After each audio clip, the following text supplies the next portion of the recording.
Welcome back to Tailgate Talk. I'm your host, Wyatt G. Longtime Packers fan, Packers reporter, and Wisconsinite. Week 18 already here. The season has come and gone. I honestly can't believe it's already week 18. Last regular season game of the year. And it's going to be a dud. Sad to say. But before we can dive into the Vikings game, let's go back to this Ravens game. Your boy was there at the game, and it was sad outcome, but it was a fun ass game. Not gonna lie, got to see prime Derrick Henry over 200 yards, 4 tutties. Damn, the king, man. As a football fan, that's awesome to see Derrick Henry. You hate to see the score, but I mean, we had so many guys hurt. What'd you expect? Let's go to the drives. Baltimore, they go down right away, get a touchdown. Packers strike back again. Christian Watson 39-yard touchdown down the middle. Great throw, look by Malik, and then great execution and yak by Seawat. Finished it off in the end zone, tie the game at 7. Ravens go down, get another touchdown. Packers, second quarter, 4th and 1, and Josh Jacobs gets stuffed right in the hole, and they go down, get another touchdown, 21-7. Just as we start another drive, donk, ball right off Malik's head, and Ravens get the ball back.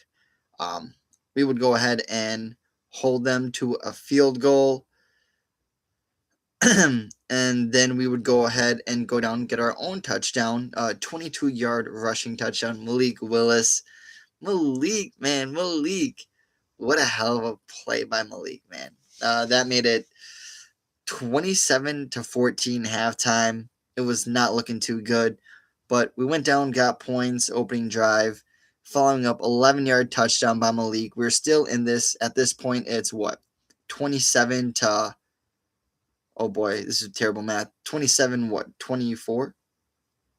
Yeah, 27-24 in the third, going into the fourth. We got a chance. They go ahead, get a touchdown, make it 31-24. Then Malik gets hurt. Opening drive of the fourth quarter. And then Clayton Tune goes in. First pass attempt for him. Goes off of Bo's hands. Bo should have caught it. Right into the defender's hands. And they go ahead, get another touchdown. Close the door, basically. And then we just don't get on downs. Offensively, we look good. We were scoring, but it literally came down to that 4th-and-1 stop that the Ravens had, and that terrible helmet fumble that pretty much cost us the game. If we would have at least converted one touchdown or even points, we would have been in a lot better position. If we wouldn't have gotten any turnovers there, they wouldn't have had a chance to go get a touchdown or a field goal. We would have not shot ourselves in the foot and put them in position to go score. So if you look at it, that's a big swing of points if we didn't make those mistakes. We could have easily won this game if we avoided those mistakes. Hands down. Malik Willis on the day. Oh my God. It's so fun watching Malik play. And it sucks he probably won't be in Green Bay next year. 18 of 21, 288 yards passing, a touchdown, and 134 rating. Cooking. Rushing. 9 for 60, 2 tuts. Damn, dual threat Malik. God, he's such a good quarterback. And he's going to get paid and start somewhere next season. And all I got to say is good luck to Malik. I hope he does the best. I really do. Tyler Huntley. I mean, kind of like a Bryce Young game. 16 of 20, 107 yards passing, a touchdown, 105 rating, and he ran for 8 of 60. He had a Bryce Young game, man. Simple as that. And the run game really held up for Baltimore in the end. Derrick Henry led the way. 36 carries, 216 yards, 4 tuds. The Ravens said if their season was going to die, they're going to die with Derrick Henry running the damn ball. And, oh, my God. Packers can't tackle, man. They really can't. And I was feeling confident about our defense before last few weeks heading into the playoffs. The defense is falling off immensely. They can't tackle. They can't get to the quarterback. The DBs are now starting to get exposed. We're hurt. It's just all sides of the defense are closing in. Mitchell, 9 of 31. Green Bay rush. I just don't understand our rushing game. We only had 79 total rushing yards, and Malik was the leader, followed by Emmanuel Wilson, 3 for 16, Josh Jacobs, 4 for 3. What's going on with Josh Jacobs? Played a little bit, and they pulled him. I just don't get it. He shouldn't have even been playing the last game. Why'd he even play if he had a potential of getting hurt, and then they were going to pull him? I hate that they just threw Josh in there and let him play, and then he gets hurt and they pull him. This is the fourth game in a row it's happened. But 307 rushing yards to 79. That's terrible. Packers. We got to tackle, guys. Green Bay receiving. Christian Watson. What a day for the kid. Another one. 5 catches, 113 yards, a tutty. C. Watson. Nice fantasy pickup for next year if you're asking me. Romeo Dobbs. 3 catches, 62 yards. Kind of what he's been averaging. Jayden Reed, 4 catches, 41 yards. He's starting to get involved back in the offense more. Bo Melton, 1 catch for a big 34-yard conversion deep. Matthew Golden, 1 catch, 12 yards. Still, Matthew Golden not getting involved in the pass game as much. Baltimore receiving, 107 total they had. Zay Flowers led the way, 4 catches, 30 yards, and a tutty. Mark Andrews, 4 catches, 28 yards. Isaiah Likely, 3 catches, 27 yards. So they distribute the ball nicely, and they got some big first downs when they need to on those catches. Green Bay's defense, 1 sack, and Baltimore is 10 of 14 on third down. Baltimore is having their way on third down, just running up the damn middle, and then that 1 third down conversion to Zay where they got a touchdown. Packers couldn't stop them all night offensively. Baltimore's defense, 2 sacks, interception, fumble, 4th down stop. Held the Packers 3 of 6 on thirds, and then 0 for 2 on fourths. Baltimore's defense was getting after it, and they're making us cross out little mistakes. And I guarantee with Jordan Love and some of these starters back healthy, those mistakes are going to get cleaned up. That's for damn sure. Special teams, Brent McManus, 1 kick, 24 yards, chip shot. Packers won the penalty game, 5-6. Those penalties didn't really matter too much, honestly. They didn't really have too much of an impact on the game. It was really the turnovers that messed this game up. Injuries. Malik got that shoulder injury, didn't come back in. Zane Anderson, IR. Kamal Hayden, IR. Nate Hobbs got hurt. He collided with someone. Jordan Riley got hurt. And then Dontavian Wicks got hurt. Injury bug in Green Bay just keeps going, but we keep chugging along. That's what we do here in Green Bay. Let's get into our Week 18 picks. We got some games today, and I'm excited for these games. Divisional games on the line. Who do you guys got? Let's start it. Panthers, Buccaneers. Who are you taking from the NFC South? High firepower offense of the Tampa Bay Buccaneers versus an up-and-coming Carolina Panthers team led by Bryce Young. You know, if this game was in Carolina, I kind of like him more, but I feel like Tampa's out for revenge since they lost in Carolina a couple weeks ago. They're going to come take the division. Give me the Buccaneers at home. Seattle, San Fran. Seattle has the 1 right now. But San Fran wins. They got it in the division. And I pray to God the Seattle Seahawks win. Because the thought of us beating the Bears in the wild card and then going to San Fran in the divisionals, every year, man, we always got to run into San Fran. And it ends the same way. Please, Seattle win. But I'm going to pick San Fran because I just think they're a better team. Until the Seahawks actually win the division and take down one of these juggernauts out the West, I still see the 49ers being that team to be in the West. Sunday, Colts, Texans. Texans are taking that one. Colts are terrible. They're resting Phillip Rivers. Their season is definitely not going to end on a good note. Browns at the Bengals. Bengals. I think they're going to end on a high note. And they've been clicking. Saints at the Falcons. Cam Jordan's last game. I'm going to go Saints. I like the way Tyler Shaw's been throwing that. Titans, Jags. Duval. Let me get Jags, bro. They want that division in the South. I like that. Cowboys at the Giants. I'm going to go Cowboys. Giants are just, I don't think they can keep up offensively. Cardinals, Rams. Chiefs, Raiders. Kelsey's last game potentially. Chiefs. Washington at the Eagles. I heard the Eagles are benching everyone, but I'm gonna still go Eagles. Dolphins, Patriots, Patriots. Lions, Bears, Bears. It's weird. The Bears aren't benching anyone. Really weird. Chargers, Broncos, Broncos, because they want the 1 seed. Jets at the Bills. Bills are fighting for something right now, so I'm gonna go Bills. And then Ravens, Steelers. My heart lies with Aaron Rodgers and the Steelers. I'm gonna go Steelers, even though that probably will end up being wrong. I'm gonna go Steelers. I only got 3 away teams winning this week. That might be a bad recipe, but we'll see. All right, let's get into these Packers Vikings Week 18 game. Let's look at the injury report first. Just came out yesterday afternoon.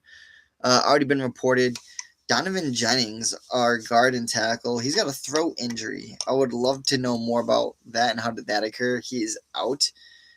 John Williams, guard, out with a back issue. Savion Williams, receiver, dealing with a foot illness. He is definitely out. Malik Willis, he is questionable. But honestly, I probably wouldn't see him suit up. I'd see Desmond Ridder being the backup to Tyler Clune. Or Taylor Clune, whatever his name is. Clune.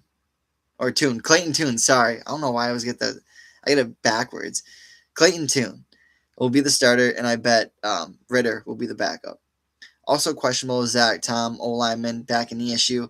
Dude, just rest Zach. Please do not play Zach. I do not want Zach out there. Because if he gets hurt, he's going to be very, very weak and probably not ready to go against the wildcard game. So please rest that man at all costs. Otherwise than that, Josh Jacobs, he was limited Wednesday, Thursday, full practice Friday. Is Josh going to start? Oh my God. If they start Josh, I'm going to fall to my knees, guys. I really am. Edgerrin Cooper, dealing with a shoulder issue.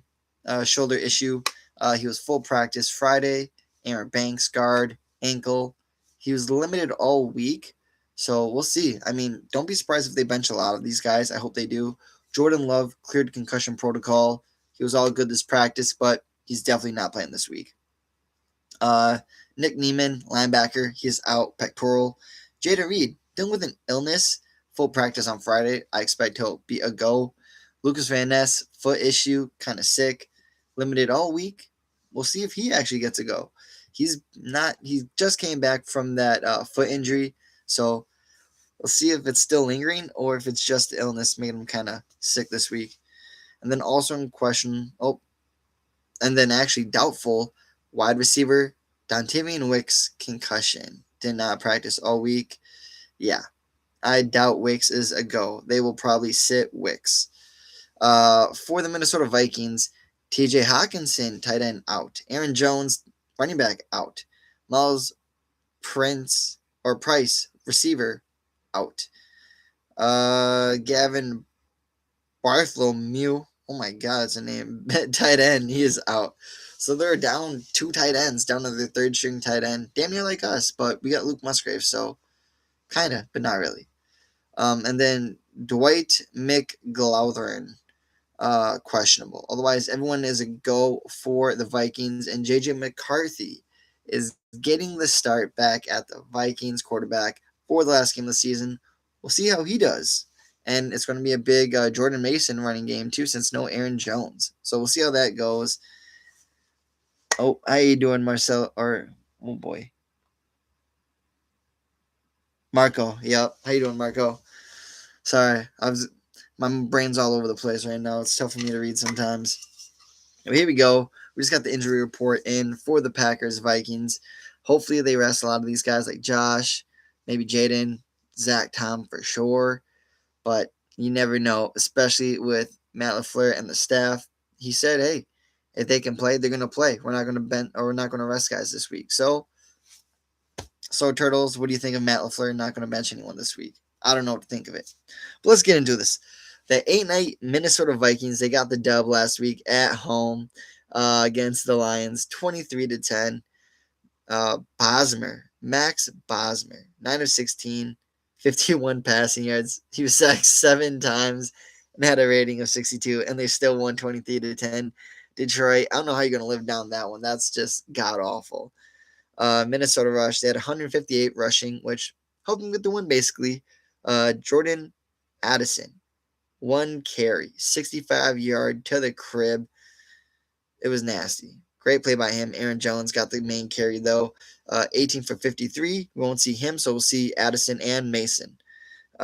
Minnesota receiving 3 total receiving yards, and they still won. That's absolutely incredible. Justin Jefferson still not getting involved as much, a little bit more. 4 catches, 30 yards. Aaron Jones, 3 catches, 10 yards. He's going to be out of here soon, or he's not playing. So we'll see how they're going to distribute the ball this week, honestly. Yeah, if they gave Love a drive or two, I'd like to see him get one. Maybe just one. That's it. Maybe. All right, Minnesota's defense, though, they were eating alive on Christmas Day. 5 sacks, 4 fumbles, 2 picks, held the Lions to 5 of 14 on third down, but the Lions went 2 of 2 on fourth. Didn't matter, though. Did not matter. They shut down Goff, embarrassed them, made him look like he had another one of those terrible games, which he did. So, got to watch out for this Brian Flores defense for the Vikings. They want to end the season on a high note, make JJ look good. Be like, oh, this is our franchise quarterback for the future. Let's have a good wave going through going through this off season. High praises for him. He'll be the next franchise guy. Is what they're going to try to do and promote him, market it all up. I get it. You got to do what you got to do, Vikings. Smart. Predictions, guys. Honestly, I don't think they're going to have too many guys play. They're going to be missing a lot of key guys, especially with Clayton Tune starting at quarterback. I don't trust that too much. And JJ McCarthy's back. I don't think JJ is that good of a quarterback. He's not crazy, but he's still young. He's developing. He's got a lot more experience than Clayton Tune, I'd say. So with this, I think the Vikings are going to get 3 sacks and force a pick this weekend. I'm sorry, guys. That's my first thing. Second thing is Jeff Hafley's defense. They're allowing 21.5 points per game this year. I think the Vikings are going to get 24 points. They're going to get more than 21. They're going to get 24 against us. I mean, the Packers are averaging their defense, averaging 116 in the rush. Vikings are going to get above 100. 192 pass. I don't think the Vikings will get that. Nah. And then 7 interceptions on the year, 34 sacks as well. People are comparing this year of Jeff Hafley to 2023 Joe Barry. Those stats were pretty similar. If you go look at Rob Westerman, Green Bay Daily, the stat shows, and it's pretty damn similar, those defenses, which is not what you like to see, especially with all these teams looking for a head coach and talking about, the Giants are looking at Jeff Hafley, who could be a candidate. Well, the Giants might need to reconsider when you look at the stats. I mean, I don't know. Maybe the stats just deter him. Matthew Golden incoming, I don't know about that one, Chief. I really don't know about that one, Chief, at all. I bet it's going to go to some random person, probably like a third-string tight end dog, realistically. Hell, who knows? Maybe Jaden gets a touchdown. Jaden has not got a touchdown since what? Week 2? We'll see. Justin Jefferson needs 53 yards to hit 1,000. Will he get it? I love that stat, Phil. Appreciate you, brother. Will he? I don't know. I think he probably could, especially with JJ back. It definitely gives him a lot better of a chance. That's for damn sure. And number 3 in the predictions, Clayton Tune. I think he's going to throw for 180 passing yards, 1 touchdown, and 1 interception. And I have the Minnesota Vikings winning this game 24-10. I'm sorry, guys, but I got the Vikings winning this week. Diehard Packers fan, but I just don't see too much, especially with a bunch of backups playing, looking to get more experience. See who could be that filler depth guy for a late playoff push. We'll see what the coaching is. Matt LaFleur, cook it up with Clayton Tune, bud. Wouldn't be watching you, and same thing with Jeff Hafley in that defense. So we'll see how the Packers do. Should be a great Saturday, guys. We got a lot of great games on. Divisions on the line. Number 1 seeds at stake. Enjoy your Saturday. I'm about to go play darts here. So make sure you guys watch football, play some parlays. Hopefully you won your fantasy. And we'll be back here next Friday for Wild Card Weekend. And we'll see if we're going to Philly or if we're going to Chicago. But hopefully it's Chicago against those Bears, guys. Make sure you like, subscribe. We'll do a reaction video for the Vikings game, even though I expect nothing. Might as well. Screw it. But, guys, catch you later. Happy New Year's. It was like I talked to you last year. But have a great day. We'll see you guys next Friday. Wild card weekend fastly approaching. Go Pack, go.